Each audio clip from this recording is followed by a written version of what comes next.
भटोतर में आयोजित इस नुक्कड़ सभा के सम्माननीय अध्यक्ष गौरव सिंह जी, पूर्व मुखिया वरुण सिंह जी, पैक्स अध्यक्ष संजय सिंह जी,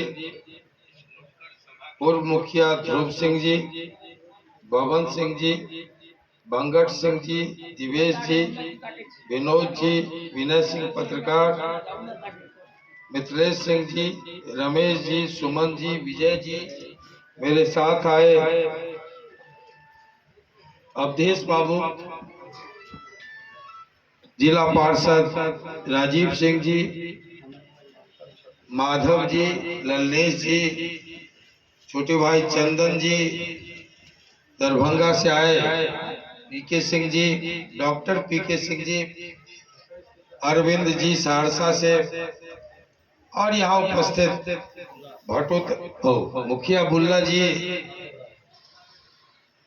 और यहाँ उपस्थित भटोतर के हमारे सभी सम्मानित बुजुर्गों, छात्र नौजवान मित्रों, हम काफी विलंब से आए हैं। यहाँ से बार बार टेलीफोन जा रहा था, 2 घंटे विलंब हो गए। आगे भी 3-4 कार्यक्रम अभी शेष है, इसलिए मैं बहुत संक्षिप्त में आज अपनी बात समाप्त करूंगा। मेरे आने के पहले दिया गया है, आप सबके पास मेरा संदेश पूर्व में ही आ चुका है, इस पर मैं विस्तार से चर्चा नहीं करूंगा। लेकिन जब मैं छूट के आया था एक व्यक्तिगत कार्यक्रम में पूर्णिया, तो मुझे मालूम हुआ कि एक कार्यक्रम को लेकर कुंवर सिंह स्मारक में एक बैठक चल रही है। मैं अचानक वहां पहुंचा, ऐसा एक जलसा करके पूर्णिया में। हमने लोगों को मना किया था, ऐसा करने की कोई जरूरत नहीं है, बस इतना कर दो कि किसी बहाने, किसी महापुरुष के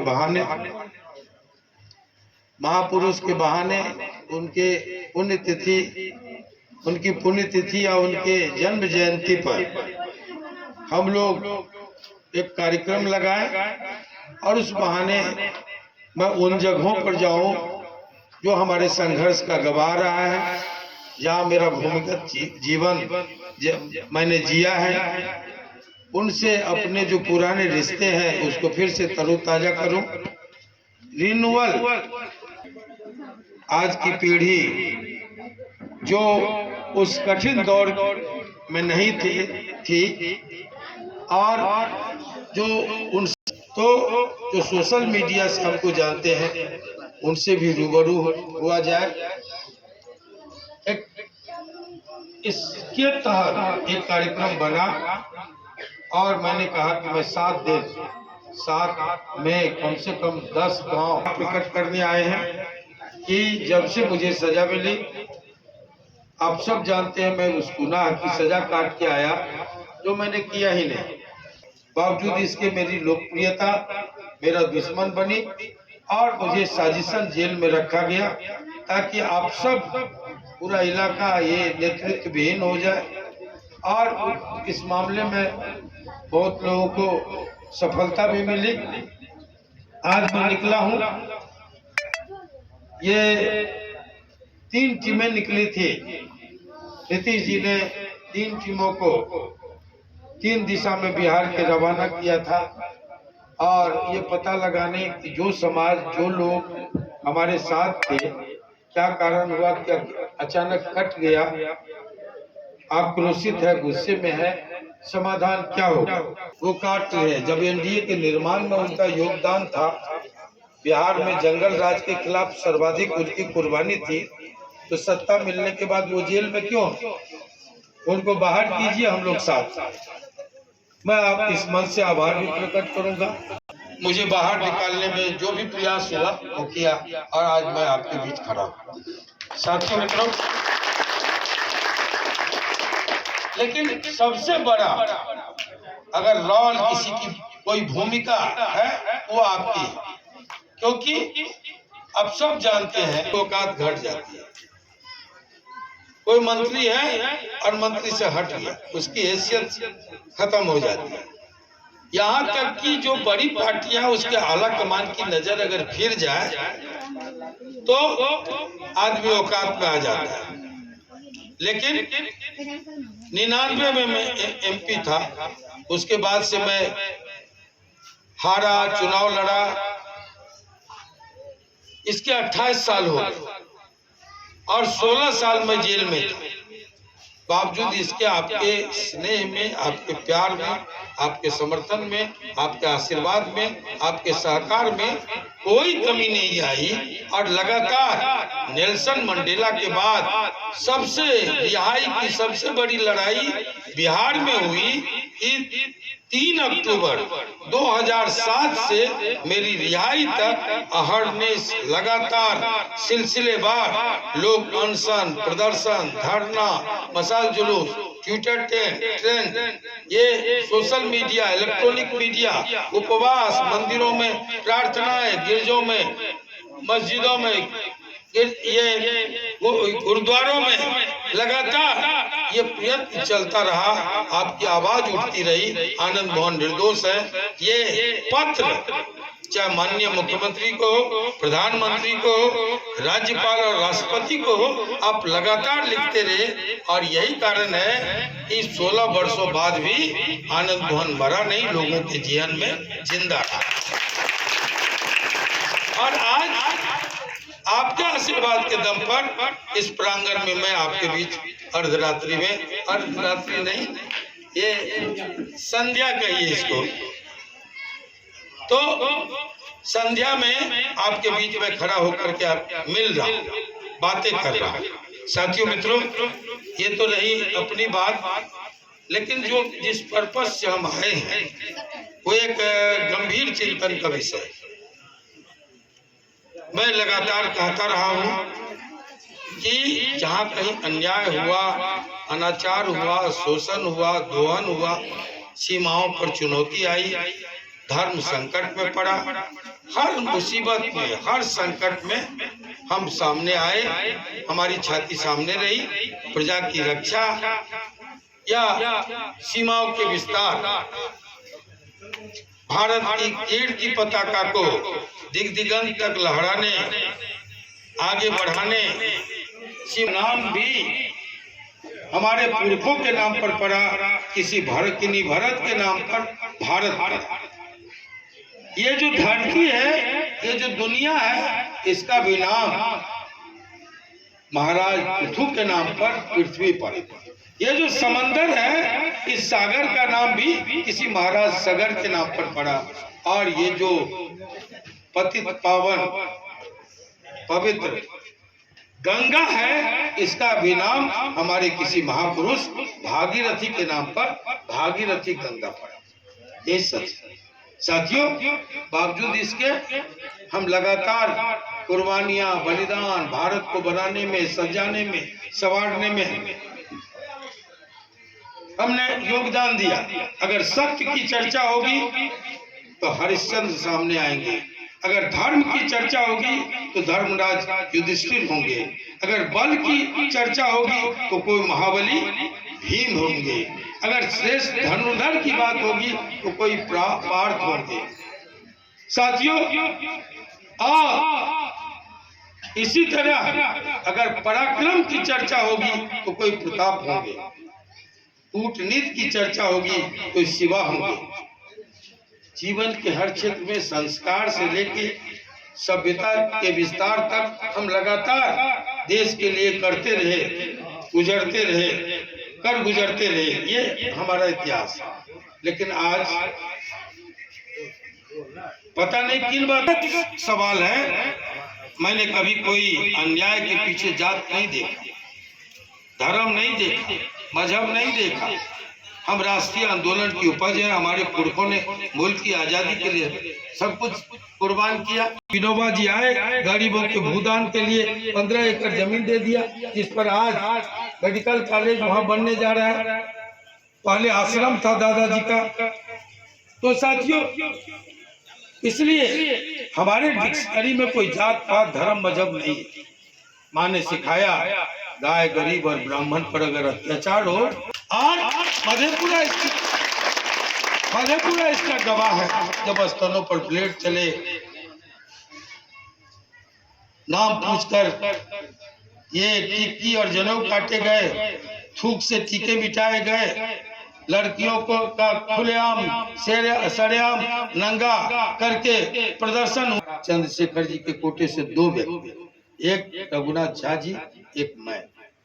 साथियों, रघुनाथ झा जी ने तो वोट लिया, लेकिन आनंद मोहन माकी के सवाल पर बंदूक लेकर विधायक रहते बंदूक उठाया और तब से एक टाइटल चस्पा हो गया बाहुबली, वो की रक्षा नहीं करेगा।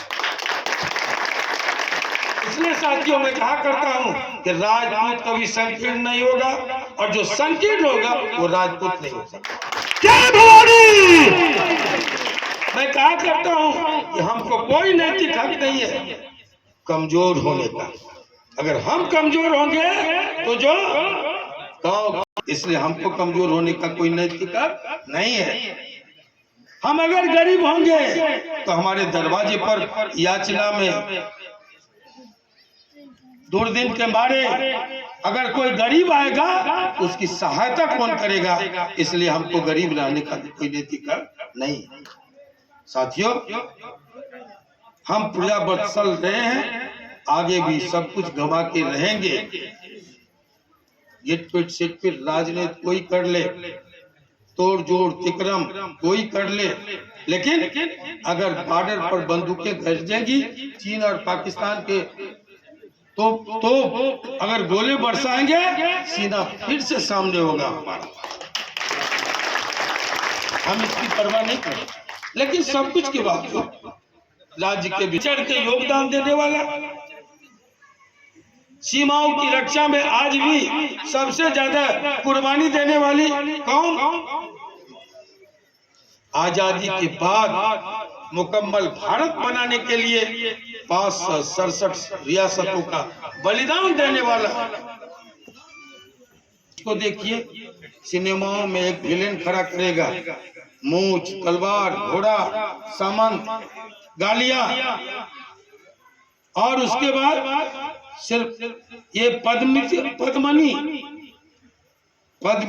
रानी पद्मिनी जैसी पूज्य आदर्श, जिनकी शिक्षा अगर भावी नस्लों को दी जाए, करप्शन रुक जाए, लड़कियां संस्कारवान हो जाए, लेकिन आज उनको नाचने वाली के तौर पर फिल्मों में नचाया जाए। इतना ही नहीं, कोई आता है ठाकुर का कुआं लेके संसद में गाली बक के चला जाता है। मैंने कहा, और इसलिए मैंने कहा कि अगर मैं वहां होता तो राख से जीभ खींचकर आसन पर उछाल देता। जय भवानी। साथियों, तो अब वो एपिसोड गया, फिर आया राणा सांगा, अधकचड़े, बेवकूफ, मूर्ख लोग। कहते बाबर को राणा सांगा ने बुलाया, और कुछ नहीं है, ये क्रोनोलॉजी है कि राजपूतों को मुसलमान से भिड़ाओ, क्योंकि आप तो औरंगजेब का गए थे, कब्र उखाड़ दे, कहा कि यहाँ ये अत्याचारी था, आक्रांता था, जुल्मी था, इसकी कब्र नागपुर में नहीं होगी। पुतला जलाया, कब्र उखाड़ने नहीं गए, 2000 आदमी निकला, पीट पाट करके मुख्यमंत्री रहते, हेडक्वार्टर रहते, लाखों लोग के रहते, 2000 आदमी पीट पाट के चला गया और तुरंत सरेंडर। कहा कि नहीं, ये तो गलत, लड़ाई कोई संघर्ष नहीं हो, हम हिदायत देते हैं, और वो लड़ाई वहीं रुक गई। अगर नागपुर में किसी की प्रतिमा तोड़ी जाएगी तो वहाँ शिवाजी महाराज है सर्वाधिक, वहाँ तात्या टोपे जी की प्रतिमा है, वहाँ प्रतिमा है, प्रतिमा शिवाजी की है। लेकिन 2 किलोमीटर दूर एक गली के चौराहे पर, साधारण से चौराहे पर 4 फीट की छोटी सी प्रतिमा प्रताप की जाके तोड़ा है। लड़ाई हो गई शुरू, वहां से दिल्ली के बाद संसद में दलित के मुंह से निकाला गया, डाला गया, डालो राणा सांगा का धड़। लड़ाई होगा बाबर और राणा सांगा का, यानी हिंदू और मुसलमान का लड़ाई होगी, दलित और ठाकुरों की। ये इस एपिसोड पर ये डाइवर्ट करता, ये चालाकी है। तो किया उस लड़ाई का हम कैसे लड़ेंगे साथियों? कैप्टन हमीद बनकर पाकिस्तानी टैंक को, अमेरिकी टैंक को, पेटेंट टैंक को तोड़ने का काम किया। जो बहादुर शाह जफर कल 1857 के गदर में जिसके नायक अबू वीर कुंवर सिंह है, उसके हीरो थे, उसके नेता थे, हम उनसे कैसे लड़े? इसलिए साथियों, लेकिन लड़ाने की साजिशें उभरे, आपको इस बात को समझना होगा। हम कैसे लड़ेंगे दलितों से, हम कैसे लड़ेंगे पिछड़ों से? जब हल्दी घाटी की हार के बाद सारे लोग चले गए, यही दलित, यही पिछड़ा, यही आदिवासी, ये सब मिलकर महाराणा प्रताप को साथ दिया था। जंगलों की घास खानी थी, घास की रोटी साथ खाए थे। असीम कुर्बानियों के बाद मेवाड़ की आजादी में इन दलितों पिछड़ों का हमारा साथ था। हम कैसे इनसे लड़ेंगे? तब वहाँ जो कोल, भील, बनवासी, आदिवासी था, उन्हीं का, जिन पर अत्याचार हुआ था रावण के एजेंटों का, मारीच का, खड़ का, दूषण का, ताड़का का, उनके घाव को सहलाकर, उसके स्वाभिमान को जगाकर, उनका साथ लेकर अनट्रेंड वो फौज के दम पर राम ने रावण से पर जीत दर्ज की। हम नहीं लड़ सकते। इनको कहा गया बानर। ये बानर नहीं थे, ये बन के नर थे। जंगलों में इनकी बड़ी पूंछ थी, पीछे से पूंछ लगा दिया। लेकिन साथियों, मित्रों, इन सब ने साथ दिया, इसलिए हमको नैतिक हक नहीं है इनसे लड़ने। हम ब्राह्मणों से कैसे लड़े? इसलिए इन्हीं में से कोई सांदीप नहीं आया, कृष्ण बना गया। इन्हीं में से कोई वशिष्ठ आया, विश्वामित्र आया, और हमें मर्यादा पुरुषोत्तम राम बना। इन्हीं में से कोई आया, गुरु कृपाचार्य, द्रोणाचार्य, कोई धर्मराज कर गया युधिष्ठिर, कोई बलशाली भीम बना गया, धर्मगुरु उसके क्षत्रिय थे। हम उनसे कैसे लड़े जो हमारा शिष्य रहा? हम जैनियों से कैसे लड़े?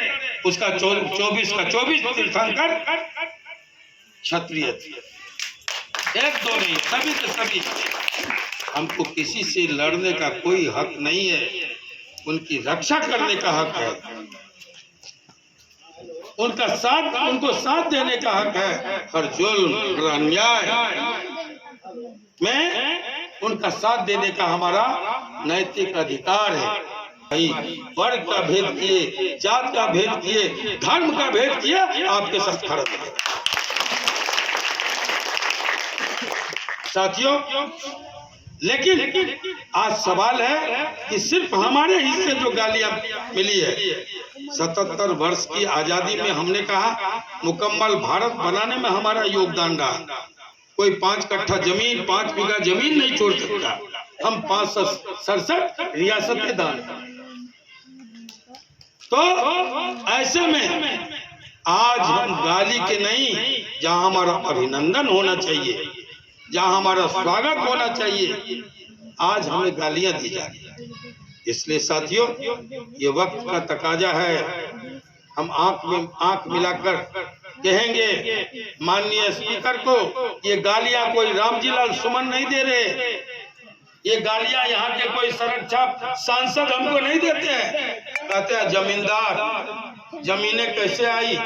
अरे हमने तो बता दिया कि जमीनें हमने जीती है, जावा में, सुमात्रा में, बाली में, समंदर में टापुओं को जीता है, सरहदें जीती है, तब जमीनें हमको मिली है।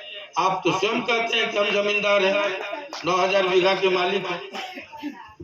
हमारे दादाजी जाते थे, मैं तो नहीं कहता, अपना अनुभव मत बांटिए कि आपने जमीन कैसे हासिल। हमने पुरुषार्थ से जमीन हासिल, जमीनों नहीं, आधी धरती जीती है।